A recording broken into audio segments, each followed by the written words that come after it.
I'm such a ham. Thought I was doing a live video and was like, man, nobody's on. Okay. But that's okay. Like, I don't want the distraction. I was talking to myself for like 15 minutes, but maybe that's a good thing. Maybe I needed to get some stuff off my chest. Anyway, I did a post a couple days ago and announcing that 25 years ago, on the 24th, that I accepted Christ, July 24th, 1995. And it's a beautiful story. And I think I've shared it in pieces with people, but I've never broken down and shared the story like I'm going to with you guys. And it involves going to church camp. And I'm going to break it down and share what that experience was like. But first, I'm going to give you a little bit of a backstory. So I didn't grow up in a home that talked about Christ or anything like that. I had one of those creepy pictures on the wall, with the thorns, and I didn't really like that. That scared me. And then every now and then, one of those creepy vans would come through the apartment complex and load up all the kids, and the moms would just be like, "Bye." I don't get that, but it's so funny to me. Like, go with a stranger, go to church. And so I did that here and there. But anyway, my backstory. So lots of colorful things, lots of alcohol, substance abuse that I grew up around, lots of nasty things, very colorful things that I'm really not going to get into today. I'm more so going to share my faith, but my backstory is definitely a part of that. Basically, I really had an ugly life. Really did. Lots of nasty things. So when I was 12, things even shifted more. The state took me away and my siblings, and we went to a children's shelter. And I've shared that before, that story. And at the age of 12, I was considered an adult. I had to go to court and make a decision on behalf of my family, my siblings, if something happened to my mother, where we would go. And so I decided that we would go to the state and not ever with my father. And unfortunately, after that, my father ended up in prison. So flash forward, I get out of foster care. My mother gets us back, and now I'm angry. Now I've seen a different life. I know life can be different. And I realized that the way she treated me and us was horrible. She really did some monstrous things, and I'm not trying to talk ill about her. That's just part of my story. And I forgive her, which was really hard. But anyway, so now we're in spring 1995, and I'm 13. I'm a teenager now, going up that route, and I'm dealing with some rebellion and some resentment. So not many people know this part of the story, but while living in Minnesota, when I was starting to have these feelings, I started to act out. I was sneaking out in the middle of the night, drinking beer, I had a runaway journal. I was planning on running away, and I was serious about it. I was sneaking clothes to school that were rebellious. Whatever would make me feel like I was sending a message, I would do it. Which is funny about wearing shorts to school, by the way, because I would sneak these shorts to school and put them on in February. It just looked stupid, really. And I would wear this dark black eye makeup, and it was the 90s, Minnesota knew how to rock the grunge look. But anyway, the reason I'm telling you that was my heart was obviously on a path of destruction and rebellion, because that's how I felt. And it's beautiful where we're going with this. So we find out that my mom has cancer. Now all of a sudden she's no longer away. I mean, there were times when my mother was away a whole weekend, and I'm raising my siblings, trying to figure out what we're going to eat and how I'm going to get clothes on them. I didn't know how to wash clothes. I would throw clothes in the dryer, throw it on them, send them off to school. It was just a hot mess of a life. So I went from used to that lifestyle to now my mother's home with cancer, and I didn't like it. And I didn't like it at all. And anyway, so she decides that we should move down to Texas, back to Texas. We're originally from here, but she could go to MD Anderson and we could stay with my grandmother. So I'm not understanding cancer at 13. I'm thinking you get sick, you get better. I don't know any different. And so we're back here in Texas, spring of 1995. And I'm not liking it. I'm not liking her. Now I have to be your nurse and take care of you when I've taken care of your family. Now I have to take care of you. Like, I hated it, to be honest. And anyway, so that's a little backstory for you. Now, one day I'm washing dishes, still spring of 95, and this girl comes running through my yard chasing her dog. And I go out and help her catch her dog. And for some reason, I said, do you go to church? And she said yes. And I said, can I go with you? And she's like, okay. And I didn't grow up going to church, unless it was one of those vans that like picked you up and it was so shady. And every now and then, I think one time I went to vacation Bible school, but I didn't grow up with that kind of life. And I don't know why I asked to go to church. I think I wanted to get away. I wanted to get away from my mom. And so I went to church with this girl. And at church, in the Sunday school class, they were talking about going to church camp. And I was pretty shy back then. But I remember thinking, I want to go. I want to go. This sounds great. Like, sign me up. This sounds like Disney World. Like, I want to get away. And I remember after that class, I remember like yesterday, going up to the, whatever you call them, I was going to call them counselors, Sunday school teachers. And I said, I want to go to church camp. How do I go? And they're like, well, it's like $100. And I was like, I don't have money. And they're like, well, let's talk to your grandma. And I'm like, okay. Next thing I know, I'm going to church camp. And I am excited. And church camp was the following week. So this was really quick. My grandmother knew the life that I came from. And she was so excited. And she worked hard. She made like $10 an hour taking care of my aunt. And she went and bought me all new clothes, Nike tennis shoes so I could have a name brand. I had feather pillow.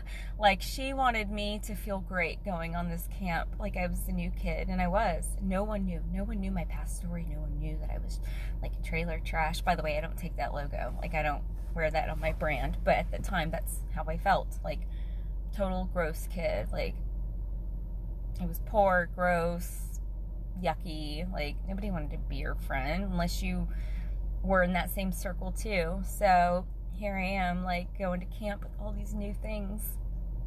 And I'm excited. And I don't remember how bad, I didn't realize how bad my mom was with her health. But it was bad. She couldn't talk anymore. She couldn't write anymore. It was pretty bad.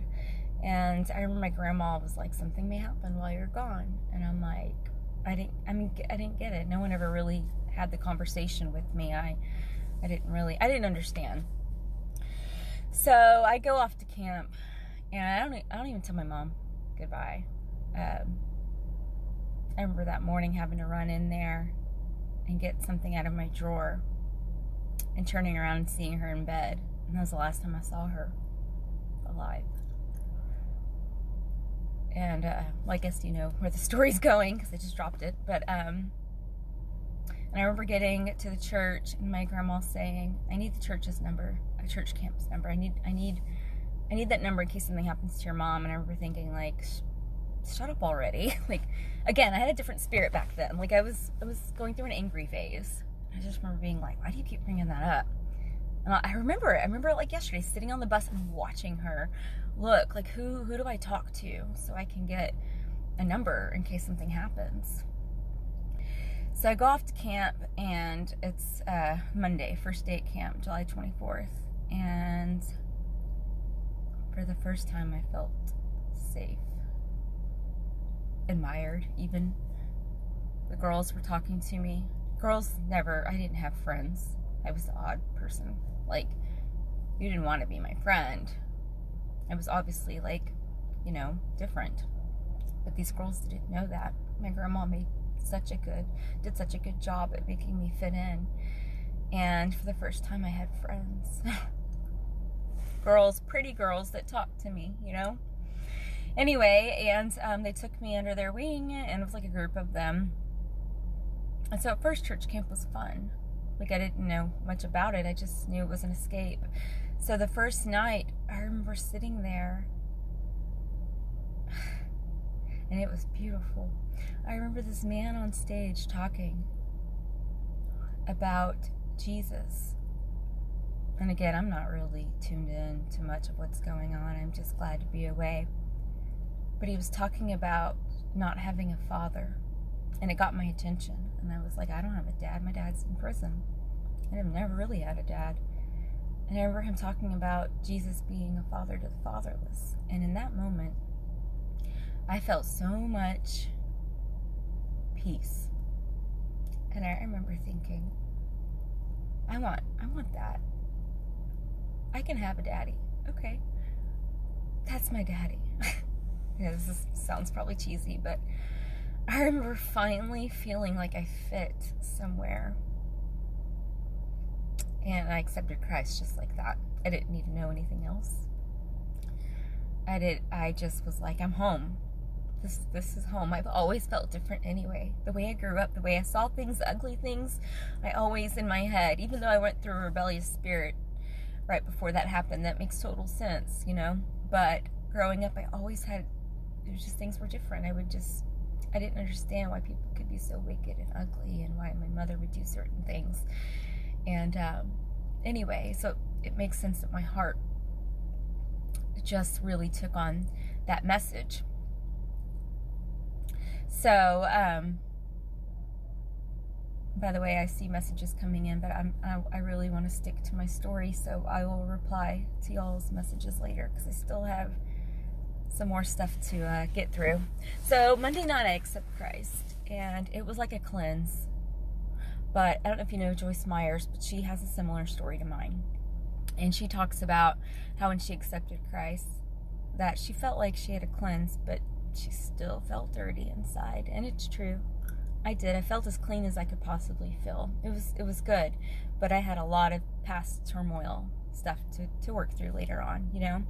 And I did later in life. But anyway, so I accept Christ. And I did the whole, like, you have to go in the back and tell the counselors. And I remember one of the counselors told me, no one knew my past, okay? No one knew. This counselor says, this is going to be the best week of your life. And when you go back, you're going to face trials and challenges. And it's going to be so difficult. And you just hang in there. And I remember thinking, okay. Now looking back, I'm cracking up. Like, that dude had no idea what he was talking about. And I think that's like the typical, like, what you would tell maybe someone, you know, like in high school or intermediate. Like, they're going to have the typical things happen, approach them. Do you want to try drugs? I don't know. I think he was like going that route when I had a whole other hell behind me that he didn't know about. So, yeah. Anyway, so that was Monday night. Tuesday comes along. And I wake up and I remember thinking, I need to have a different heart. I need to forgive my mom. And again, I didn't, no one was telling me any of these things. I just went to camp and had this beautiful experience. But I knew somehow, like, that it wasn't right, this bitterness in my heart. So I remember going down to, so we were at East Texas Baptist University, this church camp. That's where we were at. And I went down to, like, the college store, and I bought my mom a tube of lipstick. Don't know why. And then I bought a postcard and a get well card and, like, a little stuffed animal. And I spent that entire day going around church camp to random people. My mom has cancer, will you sign this card? You know, and that's it. That whole day. And I remember feeling really moved by that. Like, why am I doing this? Like, I felt like it was really a big deal that I was doing that. It makes sense now. especially when you hear the rest of the story. So Tuesday, that happens. And Tuesday night, I decided I'm going to call my mom. And I remember getting in line. And guys, I actually blocked this out till recently. I remember, now I remember this, getting in line and waiting. These kids would wait. There was like a few payphones or something like that. And I remember calling home. And I've never talked about it with my family. No one's ever said anything, but I left a voicemail. And I don't remember what I said, but I know my heart it was basically about accepting Christ and just wanting to extend love and just wanting to really extend out to my mom. Little did I know that same time she died. Still didn't know that she died. Tuesday night. Wednesday comes along. I still don't know that she died. And it's the best place I could be for her to die, actually. So Wednesday comes along, and I guess my grandparents felt it was best to not tell us yet. I don't know. But this is really cool part of the story. Wednesday night, I still don't know that she died. No clue. I'm laying in bed, and I see this postcard that I bought, and I thought, I don't know how to pray, but I'm going to pray on this card. And I did. And I prayed for my mom. And I remember this bitterness just letting go. And guys, I cannot make this up, what happened next. This was Baptist church camp too, so we didn't talk about stuff like this. I didn't grow up in a church home, so I didn't know that this kind of feeling would ever even exist. But I'm laying there, and all of a sudden it feels like, imagine like one of those big comfy couches, like big, you sink in it and it just absorbs you, and it's like a hug. It was like that. And I don't know if I saw it or pictured it. I don't know. I don't really remember, because in my head it's like I see gold, like brightness around me, but I felt this huge hug. Like I could feel it in my hands when I talk about it. Like this mother-loving hug. And I don't believe it was my mom. I believe it was God loving me in a mother way. Perhaps the church was praying for us, because maybe they just received that phone call, because it was around 9:30 at night, Wednesday night. And that would make a lot of sense. But anyway, I remember feeling like, oh my gosh, this massive hug. And I've never felt loved like that before. I never felt love like a mother. I didn't think my mom loved me. And I'm being serious. Sorry. I'm literally choking. So sorry. Oh my gosh. Anyway, this love was so big that I felt that I had to look behind me to see how much space could possibly fit a hug like this. And guys, when I turned around, the wall was right here at my nose. And I remember thinking, what is this? What is this that I feel? They weren't talking about stuff like that. I was young to even understand stuff like that. And no matter where I've been in life, if I ever doubted or was curious about the existence, I would go to that moment, because I couldn't make that up. I never heard anyone else talk about that.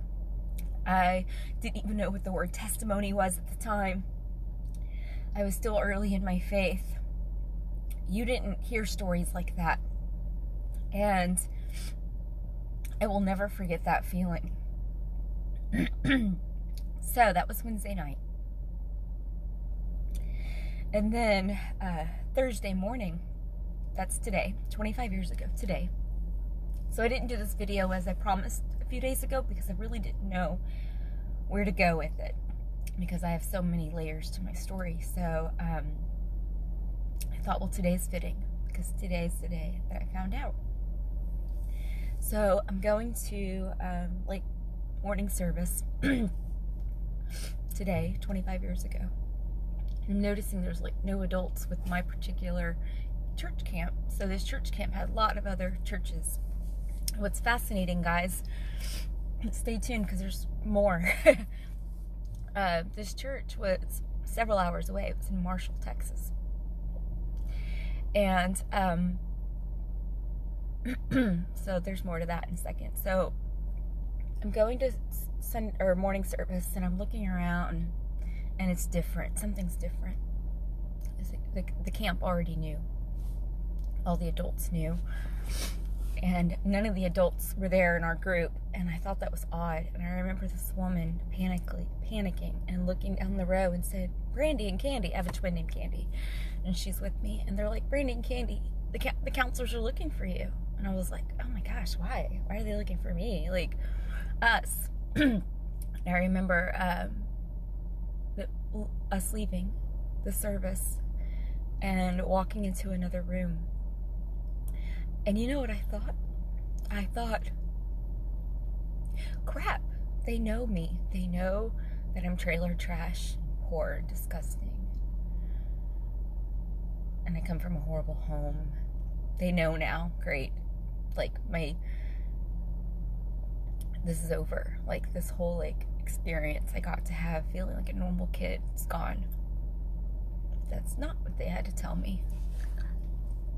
I walk in the room, and the counselors, they all have faces like, this is so sad. This is hard for them. They have to tell these kids that are new.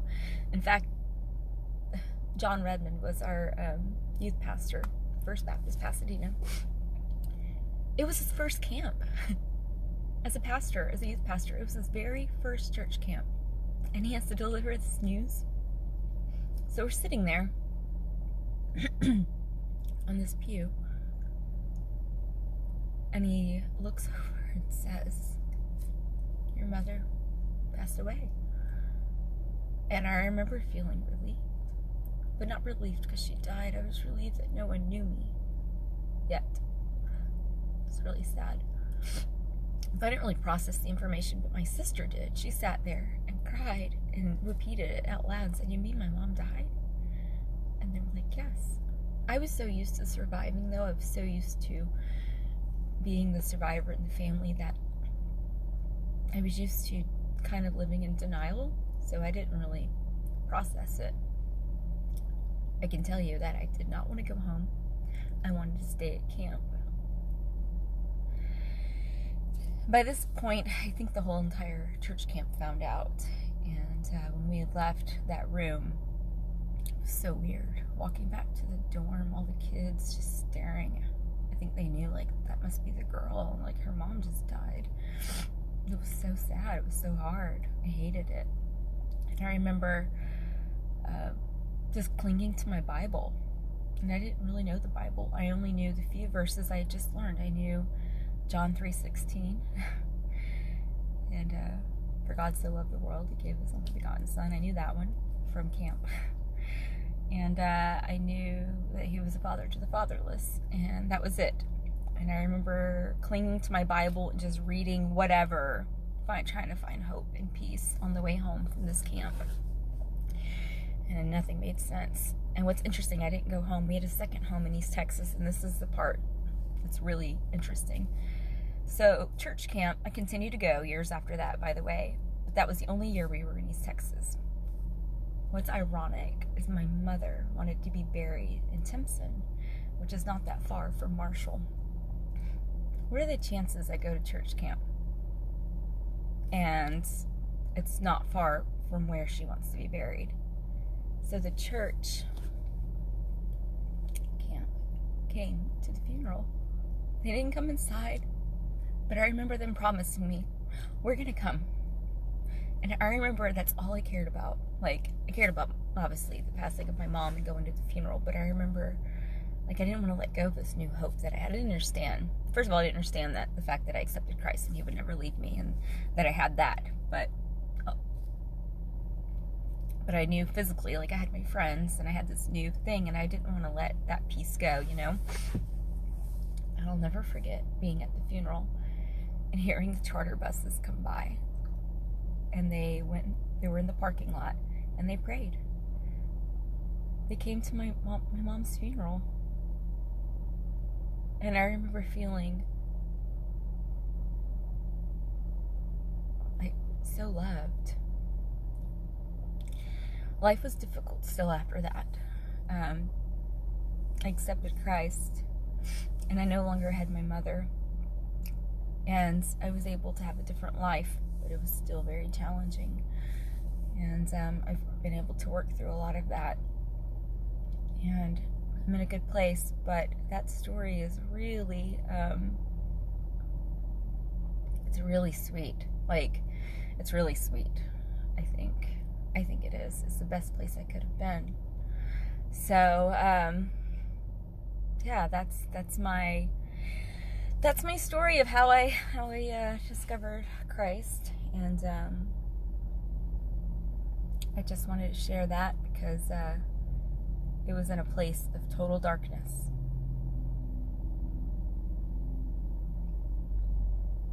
And it just kind of swept me up. And even though I didn't understand it, I had a new hope. And it changed my life. That rebellion spirit went away. It's kind of funny, I forgot that I went through that phase. That's another thing. I completely changed after that. I like in high school, no one really knew my story. They just saw this church girl. So a lot of times people treated me like I was innocent, not knowing that I knew others smoking cigarettes around me, apologizing, and I had been around way worse. Like, oh my gosh. So anyway, thanks for listening. And I don't know, I felt led to share that the other day. And so I did. And I'm pretty open story. Sometimes people get on to me about that, but I don't care. I mean, I feel like I'm a vessel, and I want to live in purpose, and I want to be honest, and I'm okay. I don't really care if someone judges that I tell too much. So there's parts of it you want to hear or focus on.